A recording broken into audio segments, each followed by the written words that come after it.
Sabi niya, marriage is an special contract of a permanent union.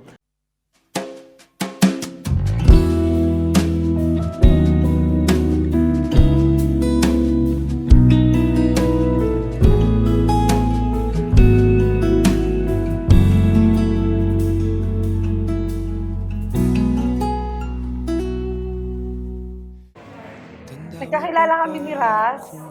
Magkababata kami sa barangay namin. Same kami ng lugar, isa kami ng barangay. Then magkapit-bahay kami. Then related ang parents namin at parents niya kasi inaanak siya ng father ko and inaanak ako ng sister ng mother niya. Balikan ang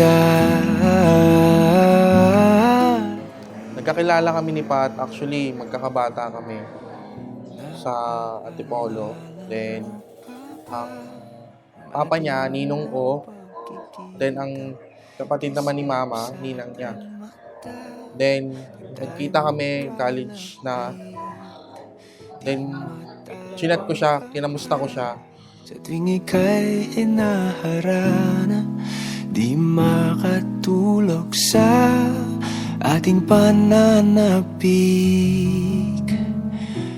Nagustuhan ko sa ugali ni Raz. Tahimik lang siya pero maintindihin.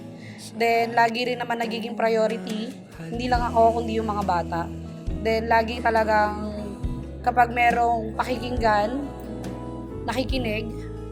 Then syempre, lagi rin siyang nandyan para sa akin. Paborito ko ang iyong ngiti,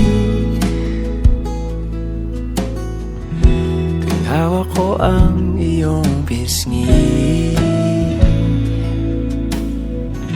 Di baling sila'y nakatingin, sa'yo lang naman aking pansin.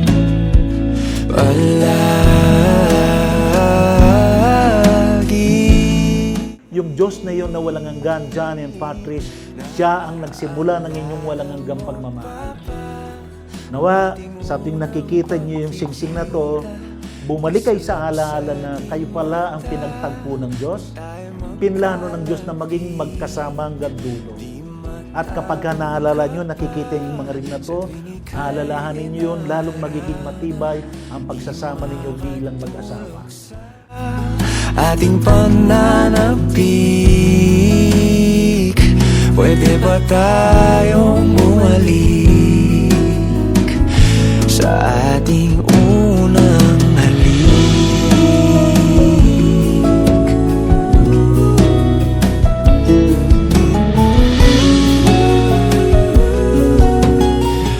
Naaalala mo pa ba ang ating unang pagkikita? Kislap sa ating mata, tuwing tayo magkalapit. Di matagong kaba sa tuwing ikaw ay naharana. Di makatulog sa ating pananapik. Pwede ba tayong bumalik sa ating unang halik? Pat, pinapangako ko sa'yo bilang asawa mo. Nandito lang ako palagi. Mamahalin ko yung mga anak natin. Kahit anumang pagdaanan natin, kaya natin yun, lagpasan. Basta tiwala lang. Lahat ng problema, may sagot yan. Mahal na mahal kita palagi. At nung dumating ang aking panalangin ay hindi. So dyan, pag binagbuklod kayo ng Diyos sa ilalim ng kasal, ang buhay ninyo hindi ng dalawang buhay na kanya-kanya. Hindi na kayo gagawa ng any decision na sa sarili lang, kundi lahat ng decision ninyo, plano ninyo, kinakailangan pinag-uusapan yung dalawa yun.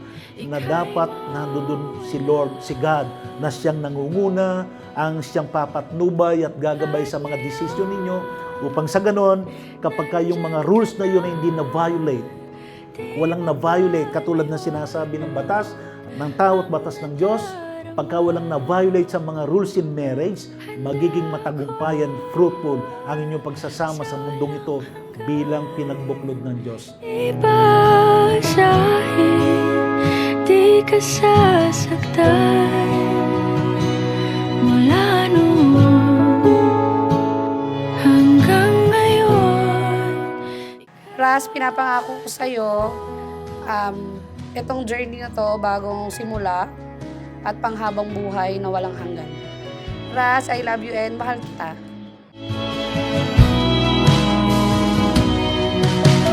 At sa wakas ay nahanap ko na rin ang aking tanging hinihiling. Sa pamamagitan po ng kapangyarihan na ibinigay sa akin ng ating pamahalaan, nais kong ipahayag na si John Russell at saka si Patrice, simula po sa gabing ito, legally sa harapan ng ating Diyos at ng ating batas. John Russell and Patrice, kayo ngayon ay legally mag-asawa na. Palakpakan po natin sila.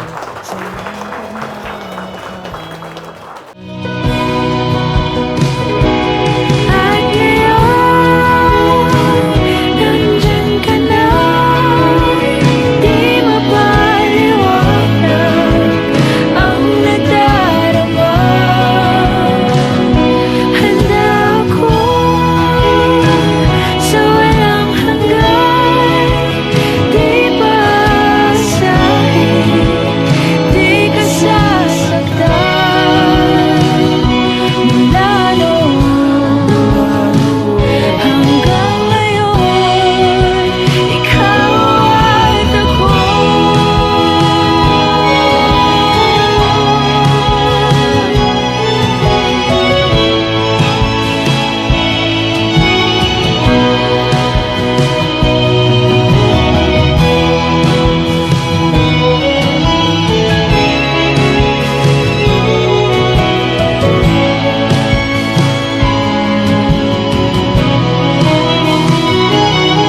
At ngayon, nandito na, palaging hahawakan iyong mga kamay. Hindi ka na mag-iisa sa hirap at ginhawa, ay iibigin ka mula noon hanggang ngayon. Mula ngayon hanggang dulo, Ikaw at ako.